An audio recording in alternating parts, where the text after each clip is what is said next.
Welcome to the Founder Podcast. I'm Magnus Olsen and I'm joined by my co-host, rugby league legend Justin Hodges and Big Benny Maher. Welcome to the show, boys. Thank you. Thanks for having us, mate. Today's special guest, we've got a former gangster and drug dealer, Mr. Tony Hoang, who's now a pastor and founder of Inspire 180. Welcome to the podcast, mate. Yeah, great to be here. Now, mate, looking back on your career growing up, can you see any particular events or movements that led into a lifestyle of drugs and gangs?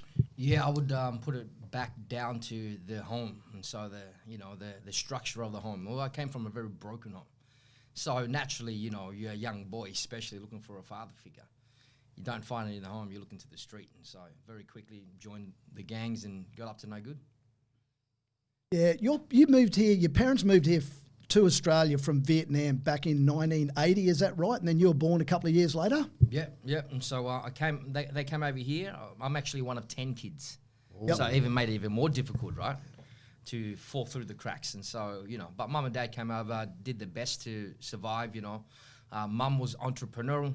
Dad would go fishing off Bondi rocks, catch fish, bring it home. Mum would go door to door knocking, selling the fish. And so, they try to make ends meet. And so it was, to see all that was the environment I grew up in. But then heaps of kids. But my old man, it was very difficult for him because he was just, I guess, like anyone coming from trauma background, he's self-medicated, right? He just got drunk. But what came along with that was a lot of violence. And so, that began to destroy my family from the inside out. How old were you when you first started joining the gangs? I was probably 12 years old, running the street. My cousins were part of the notorious gang in Cabramatta. And so growing up was just in that period of time, everyone was involved in it. Some way, somehow, someone would, you're affiliated somehow. Wow. Incredible. I can't imagine being 12 and that, but I think for me, mate, is talk us through that pivotal point where what you were to what we see today as a pastor. What was that pivotal point that made that incredible turnaround? Yeah, I think when I think back to it, it was a series of events that have happened from my upbringing that made me make those stupid decisions as a young boy. In reality, I had no guidance, and so I had to do what I had to do, which led me into a series of events. Locked up at 14, best mate dies when I'm 16, I nearly get gunned down at 19, I overdosed from heroin at 21, and so in reality, I was just broken. On the outside, tried to make it look I'm tough and I got everything together, but in reality, I was a broken boy inside. And so, it came to a point, I tried everything, had a lot of money, illegal money went through these hands. And so I let a lot of money, what money could buy, but really, it just, like I say, it just doesn't fix what's broken in here. So it came to a point, I was broken. I tried everything from rehab, psychiatrist, absolutely everything. And so I went to the church where I was raised up at.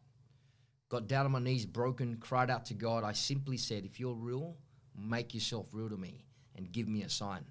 Right, broken. I just began to weep, very honest and broken. So the next day, I'm walking through Cabramatta. This is my hometown. They know me, I'm a drug dealer. Yep. So I'm walking through the street, and there's a church. They're rapping, they're singing. This guy hands me a flyer. You know what the flyer said? He said, if you're looking for a sign from God, here it is. Right, dead set, man. That was the next day. No one saw, the brokenness of my heart and where I was, but himself, the man upstairs. And so I took that. That was my sign. That was on the 8th of February 2004 that I was challenged to make a decision. And that was the decision to turn around. That's why I'm saying turn 180, right, and go the other direction. So that's 2 decades ago. So I'm glad I made that decision so long ago that now I'm reaping the benefits of it. And you talk about 180. What would you say would be what was your motivating factors behind wanting to start the Inspire 180 program? What motivated you want to do that? Yeah, I think because when I look back to where I guess I went wrong, that was in high school. Right, I went to high school to escape home. And if I had someone in school to try to guide me, direct me, and help me, then maybe, just maybe, I would have gone another direction. So the start of Inspire 180 was to go in there and just to make a difference. If I can make a difference in one life, that'll be awesome, right? But I understand where they come from, right? So coming from my background, then all I was looking for in reality was love, right? Someone to listen to. So now when we go in, it's just the listen, learn, and love and lead, right? This is the reality of it, right? And so if you have someone, we all have to learn how to listen, right? And when we listen, we begin to learn about them, right? You learn about the student, and then only then you can actually effectively love them, right? Once you know them, once you love them, they'll allow you to lead them. And so in the school, then in the system, then that's where mentoring comes in, right? If I had that, then maybe I just would have been different. So now I'm trying to provide that to the world.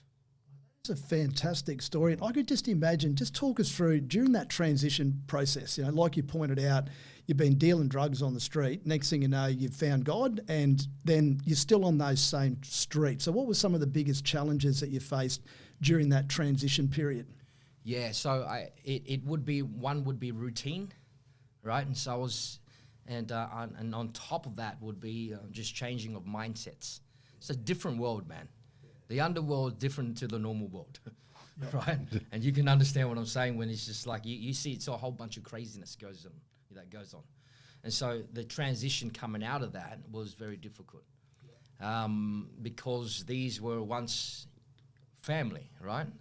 The gang, while I was in it, I actually prioritized them over my real family. And that was probably a mistake on my end because I had two younger brothers that were growing up after me. So that would be the challenge, is the mindsets, shifting mindsets, which took time. It was a challenge, right? It was actually even 10 years after, while I'm pastoring, that I had to still deal with paranoia. You know, I'll hear the cop sirens, and I'm driving, and my heart's pounding. I have to tell myself, Tony, you're on the right side now. Yep. You know what I'm saying? Yep. So I have to deprogram. But that's that, you know. Yeah, you mentioned the word habits, and I was just thinking through that. So the habits that you would have had with that previous life, were there anything in particular that you did initially just to help you through that transition? Yeah, I was addicted to absolutely everything, right? So I had to break those addictions. And so best way in doing that was to replace them with something else. You know, so that was a challenge in itself. But what helped me was developing new relationships, right? And it's the reality. You are who you hang around, right? Absolutely. And so you develop those habits that your peers have. More likely to be a smoker if your peers are smokers. Yes. You're right. You're more likely to be obese if you're hanging around obese people, right? And so that's just the science around it. But I think it's just the lot of challenges was to develop positive habits, and not just one, but a pattern of them. You know, so one at a time over the course of years, you get better. So I didn't get better straight away, but after, 2 decades, incrementally making those choices, I break habits and create new ones. Fantastic. Can you share some of those key stories that helped you sort of help turn around your life, but also inspired you to do 180? Yeah, I obviously came from a larger family, and my one of 10 kids, 6 of my sisters but one became heroin addicts. Right, I've held dead babies in my arms for all the drugs my sister fed her while being pregnant. Right, kids taken away in foster care. Right, so I'm dealing with the aftermath within my own family. Right, and so this is why I'm so passionate about this, because now even today I'm still affected by this. I'm out there helping all these other people, but yet sometimes now I'm in the back of my mind is, what about your sisters? Right, they're still roaming the streets. But you come to the conclusion you can only help someone that wants to be helped. Yes. Right. You can't force this on anybody. Everybody makes their own decision. Yeah. So it comes to a point now that I don't have it on my conscience anymore. But if I can just do what I can do to make the difference I can now in controlling myself, then in that process, hoping that, my family would turn around and see that. But in the process, helping these people just that's where the drive comes from. I want to make a difference. I like that. Love it. And for anyone else who's sort of in the same position, or they're looking to make a change, or maybe they're just listening to this and they're feeling motivated, what would be some advice you'd give them? One, to maybe turn their life around or make a decision, and or two, what would be for anyone who's looking to maybe start a business, or whether they're entrepreneurial or they're looking to make a change with their health and well-being, whatever it is. Yeah, okay. I'll say don't listen to the naysayers, right? You're always going to have haters, right? And so if you don't have haters, then you're not doing enough. There's going to be people coming against you, Couldn't agree more. And so I think don't listen to the voices out there, but listen to what's in here, and from up there, right? And that's for me. And so, I think it was a time where I was on a couple of documentaries that were aired in jail, right? It's my story on the TV in jail. And so, guys coming from my sort of background is like, we don't talk about that stuff, right? Why are you going on TV sharing all that, right? Yep. So, they would say some stuff. What they didn't know is that it's not about me. I didn't want to go on TV, but I had an underlining message, right, that I wanted to make a difference. And that's what I said to Channel 7. I said, I'll do this so long as you give me what I want and don't take my Christianity out of it, right, which is the hope and the foundation of everything that I do, right? Yeah. Can't change the foundation, but everything else that I do is the structure, and so, that's the youth work and blah, blah, blah. Yep. Yep. And so, I think what motivates, and if people are looking to start something, listen, everyone's got a purpose, right? It's a matter of finding it. And I think in life, we live life to a certain degree. We all experience pain. That's just such is life. I have 16 friends that are dead. I've gone to 2 funerals in the last 2 weeks, and I'm going to another one on Thursday from my uncle, right? Just one of those things just don't get easier. But that's just such is life, right? But our pain has a purpose.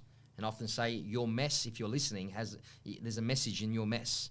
If you will find it, then what is negative can be turned into a positive, right? And so how people can do that, you just have to understand that there are lessons in life.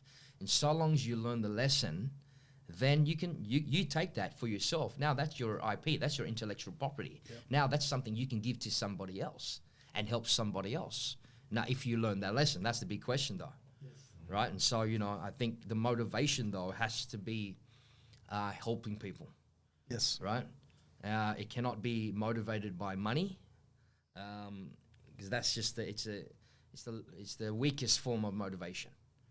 Right, it's that's what comes with it. However, you want to make a difference, and when there is a difference you want to make, I guess that's something that's going to help you start whatever you want to do. I'm curious. You mentioned pain. How do you deal with pain? How do you deal with doubt and insecurities now? Yeah, I always often say pain is your friend. Get used to it, right? But I believe everyone has insecurities at different levels. Right? It's funny, the most insecure people you'll find are models, right? And the people that go to the gym. That Ben. It might be Ben. But how I deal with it, with me personally, is I know, because I speak to crowds, and I have insecurities, but how I deal with them is that I have to tell myself my message is more important than my feelings. Right, and so I have to step into that and say, hey, I'm not going to follow my emotions, but I'm going to step up and present and do what I need to do in order to make a change. Right, it's the old saying, emotions are good passengers, but they're not good drivers. Right, so it's a matter of choosing the facts, standing on the facts, right, and standing secure in who you are. Yes, with all your mistakes. Right, because we all have them. Not easy always. No, not all. Not easy at all. Right, but we all have those moments that we doubt. We doubt ourselves, and we're the worst critics, man. And so if you can get past that, and I think everyone's capable of doing that, and then you can be a real blessing to those around. What about for me? When I think about when I talk to young youth about hanging around good people, and obviously the bad people taking you down to a road, how do you still have a mindset now, or what do you tell young kids knowing that you've been through that life? Yeah. Like, what are some challenges that you see, or if there's a young kid that's watching this at home one day and wondering, well, how do I get out of this road where I'm following all these people? Because if I do step aside like you did and created yourself into something wonderful, like, how do you inspire that young next kid, or how does that kid inspire the next generation, and so on and so on? Yeah, very good. I think, you know, it's the old saying, show me your friends and I'll show you your future. So it's trying to get them to shift their environment, shift their mentors, right? And especially for us young, for men, right? I think as a stage in where we're all growing up, it's like, what is a man? Right? I need to become a man, and what does that look like? Right? And so I think then we look towards people that we think are men. Right? For me, it was gangsters and drug dealers, right? But at the same time, is I think if someone's listening and they want to, you know, change, then you have to change your circle of friends. Because it's hard to soar like an eagle when you're surrounded by chickens, right? And so, you know, you lie down with dogs, man, you get up with fleas. And so they have to choose. Just on that, Tony, how that obviously I completely agree. It's so important, that inner circle, but at the same time, it's got to be one of the most challenging things. Like a lot of people, that's actually family members as well, and it's not so easy. What sort of advice and how do you try and encourage and get people, and or more to the point, what did you do? Because you obviously had a pretty tight circle that in that previous life. Yeah, my sisters, my family, right? And so I had to get off drugs in a house full of drug addicts, right? But at the same time, it was just like, yes, they're blood, but you know, it's the old saying, man. It's you know, blood makes you related, but what is it? Honor makes you family, right? Yeah. And so, you know, so a part of that is you have to realize who are good for you and who are not good for you. So I deal with some kids at the moment, their parents are drug dealers. Do you know what I'm saying? So how do you get someone out of that when it's generational? Yes. Right? In New Zealand, they've got generation of gang members. They're brought up, their grandparents are gang members. So how do you get people out of that? Other than, hey, you're going to have to make some decisions for yourself. Do you know what I'm saying? But you hit the nail on the head, I think, because it's that decision, isn't it? And each of us, we make decisions every day, and I think it's important to know that we all have a choice, don't we? Yep, absolutely. And that's where initiative comes in. Right? I guess from my perspective, you know, have you noticed any commonalities or patterns that have emerged with, you know, working with all these people, you know, regardless of age? Have you noticed any trends that have sort of formed that people, that in relation to issues that people are struggling with? Yeah, I see people deal with rejection issues, right? I'm talking about daddy issues, right? That they haven't been accepted at you know, something's happened in you know, in their upbringing, whether they're coming from broken homes, especially young men that grew up with no fathers, right? They're looking for acceptance, and you know, and so when I say rejection issues, it now calls them to view life through a lens that is unhealthy for them, right? We have them in every area. Guys that walk around with a chip on the shoulder. What are you looking at? Right? They want to start trouble. It's like, bro, you're broken, man. I know you're broken. I see through that. Just, yeah, come give me a hug, man. But I think that's a main struggle. What I've found. And so, you know, what stems from that then is that they have to deal with, you know, fear and doubt. You know, they don't trust people easy. You know, so the range of issues they go through. So even now as a minister, I have to counsel marriages, right? And a lot of those things, if they don't deal with the rejection issues before they get married, their relationships are just on the rocks, right? Because everything now becomes personal. Well, it's not personal. It's just, hey, it's a no. But they relate that to their own worth. You don't accept me. No, I'm just saying you can't leave at 4 o'clock. You still got 5 minutes left. We've got to do this. Yeah. You know what I'm saying? It's just the littlest thing, and they'll arc up. It's like, you know, don't tell me what to do, and that's why you have these gangs, right? These little gangsters don't want to listen to nobody. So if I'm understanding that correctly, could the word love sum that up? Is that what we're all looking for? I believe so. I believe there's a degree of every single one of us that were born into a family that longs for a father, that longs for a mother, right? There is something in us all. We're human. We're born in that way. And I often say it's like we're a puzzle with that missing piece, right? And we always try to fill that missing piece with career, with drugs, with girls, with money, with whatever. But it just doesn't fit. There must be more to life, is what people come to the conclusion to, right? Is that the answer then? Is that the secret? Do you think that's the actual secret to creating lasting change and breaking those old habits, or is there something else? Yeah, I think so, if I'm being really honest, is that missing piece of the puzzle is our creator, right? Some people won't subscribe to that, that's fine.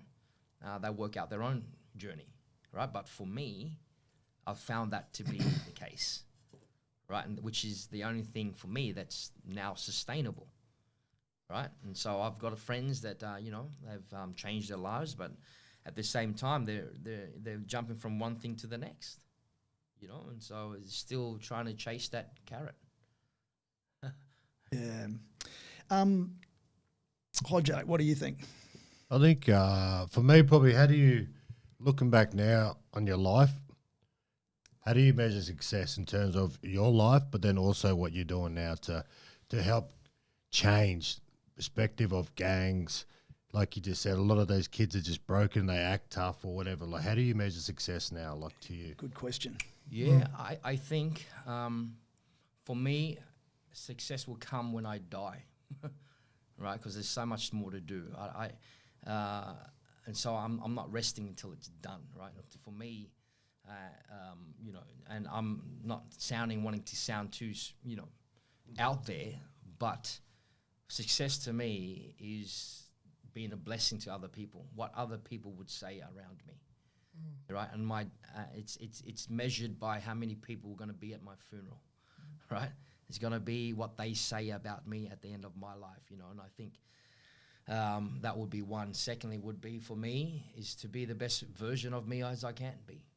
That's first off to my wife, then my children, and then the community, right?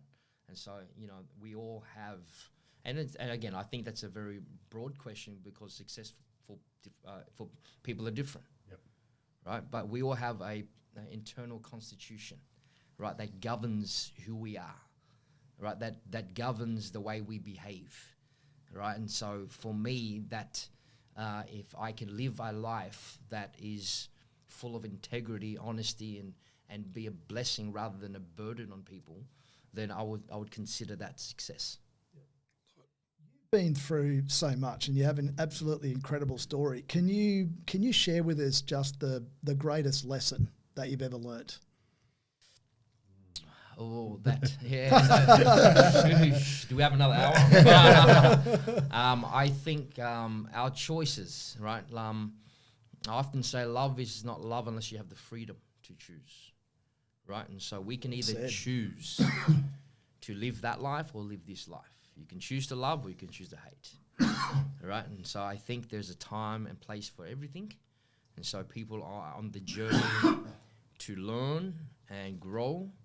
So I think when we think about transformation, it depends what transformation looks like. Does that mean growing or just learning, or does it mean a moral transformation, right? Which is what I've experienced. I'm no longer the same person who I used to be. I no longer think the same, talk the same. I'm absolutely a brand new creation, right? And so I think living that kind of life, being that kind of example, to my family, my children first off, and then I can model that to the community. So I think discipline is important, right? And that's first off leading yourself. You cannot effectively lead someone until you're leading yourself. How would you define discipline? Discipline, I would say, is to walk in a way that that you challenge yourself, number one. All right. So today I often say I don't drink, I don't smoke, I don't swear anymore. right? To give you an example, I stop it up here before he comes out of here, right? That's discipline, right? And so, Choosing discipline then too, aren't you? Hey? You're choosing discipline. Absolutely. And so, there's a degree, if you want to really change, there needs to be an intensity about that. Yep. Do you really want to, right? Yep. People say they do, but really do they, right? Do you want to get better over time? Then if you do, then you need to be ruthless about this, right? You need to be ruthless with your routine, right? What you eat, what you do, right? What you feed yourself, what you won't feed yourself, right? I got rid of my TV 20 years ago. I replaced it with a library. My kids grew up, all 6 of them grew up with no TV. Right? They grew up reading books. Come to my house and do that. Duct tape, extension cord, bro. How many kids have you got? I've got 6. 6. 2 adopted. 6 kids and no television. How do you? That's discipline. Yeah, I was going to say, how does it? So duct tape, it works miracles, man. All right, mate. One final question before we get into the quick fire questions. I'll check with the guys too if you got any closing questions for Tony. But now you got your church and it's growing rapidly. And what's the future look like for you? Let's say the next 5 years. What do you hope to achieve? I'm hoping to make a difference in as many countries that don't have the blessings and benefits we have over here. Okay. Right? So we've just put a branch into Mauritius. Wow. So I've got a guy that I mentored when he was 14 years old. He's 30 something now, married to an Asian girl. Got 3 kids, and now they're over there representing us. Reaching out to the broken, families and that there. So my aim then is to, raise up some other guys that are able to, and will, again, be willing to go, to leave the comforts of Australia and go to another third world country to shine the light of Christ. And so I said, you don't have to know everything, man. Just show them what a father looks like. Yep. Show them what a husband looks like. Show them what a brother and a friend looks like, and they will come. What was that saying that you mentioned just before we went on air? Don't tell me, show me. Right. So we're living in a generation today. It's like, man, people like to talk a lot. They like to talk. They like to, and I often say, man, I know a lot of smart, dumb people. Right? They know all these things, but they don't do it. Yep. So that would be foolishness, right? What wisdom is the right application of knowledge. That's wisdom. You know some things, you apply it, that's wisdom, And so, we live in a generation, especially young people. It's like, don't tell me, man. Don't tell me you love me. Don't tell me you want to do this and that. Show me. Yep. And that's where I've taken that from that. You can't do that on social media. What are your thoughts around that? Dangerous ground. Dangerous ground. Especially for us men. Right, it's a dangerous ground. If you want to live a pure life, right, you got to protect your eyes, and so it's very difficult. Back in our day, it was very, very, very difficult. Now it's just like you have wandering eyes, And so, although as much as of a blessing it is to stay connected and be connected, I think it's a real danger and destroying a lot of young men. I'm talking about pornography, and so I think that's a segue into it. They spend enough time on it, they'll be led down that track, and that there destroys marriages as much as it destroys themselves. Well said. Yep. So any final questions or comments? Not so much the question. Yeah, just want to say thanks, man. I think hearing your story of where you started to where you are today is truly inspiring, and and to go through that life and to still be sitting here and be a pastor, I think that's a credit to you, mate. And like you said, it's about showing up and doing it. Yeah. And you'd face so much adversity and so much, like you said, with guns and all that type of stuff, and still be here trying to create change and create a message. I think that speaks volumes of who you are, brother. So All nothing but love, man. That was awesome. Appreciate I it. agree. Benny? And thanks so much for sharing. Like, for anyone who's listened to the show today about how to actually go from where they are to where they want to be. So some people who listen to the show today will hopefully be inspired to make a change for themselves and their families. Yeah, absolutely. And so, I would say those two things that you want to be in, you want to have some intensity about what you want to do, but then you want to have some initiative, right? And so that's action in the absence of instruction, right? And so don't wait until someone asks you. Just get up and do it. Make a change. Make some fails, but learn from them. Mate, fantastic. Now we got the quick fire questions, mate. You ready? Oh, I've tried it. I haven't finished them, but yeah, let's go. All right, mate, let's rip in. What's the first thing you do in the morning? Consult my maker, What are you most proud of? my children. Describe yourself in one word. Inspired. Your favourite quote. Winston Churchill, success is the ability to go from failure to failure without losing enthusiasm. Love it. What lights you up, mate? What gives you motivation? My wife, You an early bird or a night owl? both. There's no rest for the righteous. One thing you've always wanted to do.